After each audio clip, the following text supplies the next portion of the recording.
Well, Senate Majority Leader Chuck Schumer is calling on Israel to hold new elections and replace Prime Minister Benjamin Netanyahu. Now, the highest-ranking Jewish American politician criticized Netanyahu during a speech on the Senate floor. The Democrat says he believes the prime minister has, quote, lost his way and is an obstacle to peace in the region following the Hamas terrorist attack in October.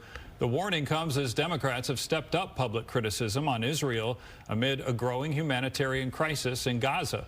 Senate Minority Leader Mitch McConnell said Schumer's call for Netanyahu to be replaced is highly inappropriate, adding that only Israeli citizens should have a say in who runs their government. Well, a judge ruled this morning that Fulton County District Attorney Fani Willis can stay on the election interference case against Donald Trump, but only if the special prosecutor she hired steps aside. The judge ruled the DA has to either step aside or cut ties with lead prosecutor Nathan Wade. The judge said that she had to cure the appearance of impropriety that was fueled by her romantic relationship with the special prosecutor. The ruling is viewed as a blow to former President Trump's defense, who have argued Willis and her office should be disqualified. Fox News anchor Shannon Bream with Fox News Sunday joins me now. Good morning to you. Good to see you, Brandon. All right, let's talk about Chuck Schumer's comments. This kind of rhetoric, I guess, from Democrats against Israel. Is this more of a nod maybe to the more progressive wing of that party? Certainly feels like it, and we're told the White House knew in advance about the comments the senator was going to make, not whether they do or don't endorse them, but we know the president has increasingly been publicly criticizing Prime Minister Netanyahu, and so some Democrats have piled on with Senator Schumer saying, yes, it's time we have these conversations and tell them how we definitely feel and truthfully feel about this. Republicans absolutely blasting this, and some Democrats saying, listen, in the middle of a war is not the time to be doing this. We have our differences potentially with Netanyahu, but it was interesting that so many Israeli leaders, including those who do not actually line up with him, saying this is our internal stuff. Americans need to stay out of it, and it's not your place to tell us what to do with our elections.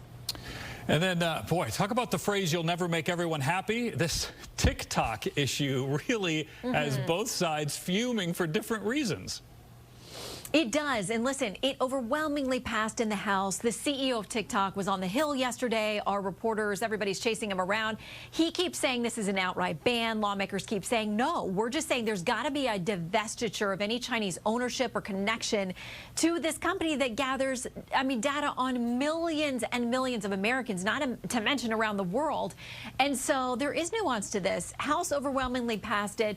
Senate, which I've interviewed many Democrats and Republicans over there, have been telling me for years they're going to do something about TikTok. Now it's uncertain what's going to happen over there, but plenty of critics on both sides and a lot of telephone lines melting down on Capitol Hill. All right, Shannon, before you get to your guests on Sunday, I just really quick wanted to ask you about the development there with the Fulton County District Attorney Fani Willis. Reaction from Washington? Yeah, well, I just have been reading through this, and you know, the judge says he didn't find an actual conflict of interest, at least not enough evidence of one, but he did say the appearance of the conflict of interest can be an issue, and he said there are reasonable questions about whether the district attorney and Nathan Wade testified untruthfully about the timing of their relationship, further underpinning the findings of an appearance of impropriety, and you got to make some efforts to cure it. Again, the choice, she steps off the case or he does. I think we know what will happen there, but, you know, the Trump team had wanted a complete wipeout of the legal team so that they could push this back and start fresh. So it's a mixed win for both sides, I would say. What's on tap for Sunday? We've got Congressman Michael McCaul with us. He chairs the House Foreign Affairs Committee. He was with the Israeli ambassador when Chuck Schumer dropped those remarks on the floor yesterday. So we'll talk about Israel, Iran, Ukraine, the funding, fighting over all those things, and much more on Sunday. All right, Shannon, looking forward to it. We'll see you then. Thanks. Thanks, Brandon. All right, Fox News Sunday with Shannon Bream airs right here on Sunday morning at 8 a.m.